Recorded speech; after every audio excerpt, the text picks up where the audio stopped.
नवी मुंबई महानगरपालिकेच्या वाशी येथील प्रथम संदर्भ रुग्णालयात विविध आरोग्य सुविधांच्या उद्घाटन कार्यक्रमासाठी प्रसिद्ध करण्यात आलेल्या निमंत्रण पत्रिकेत ठाणे जिल्ह्याचे पालकमंत्री तथा राज्याचे उपमुख्यमंत्री आणि शिवसेनेचे मुख्य नेते एकनाथ शिंदे यांचे नाव वगळण्यात आल्याचा आरोप करत शिवसेनेच्या पदाधिकारी व कार्यकर्त्यांनी वाशी हॉस्पिटलच्या प्रवेशद्वारावर तीव्र आंदोलन केले।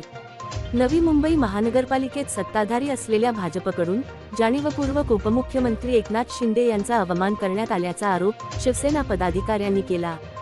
राज्याचे उपमुख्यमंत्री आणि ठाणे जिल्ह्याचे पालकमंत्री असूनही महापालिकेच्या अधिकृत कार्यक्रम पत्रिकेत त्यांचे नाव समाविष्ट न करणे हा गंभीर प्रोटोकॉलभंग असल्याचे आंदोलकांनी म्हटले। आंदोलनादरम्यान वनमंत्री तथा नवी मुंबईतील भाजप नेते गणेश नाईक आणि नवी मुंबई महानगरपालिका प्रशासनाविरोधात जोरदार घोषणाबाजी करण्यात आली।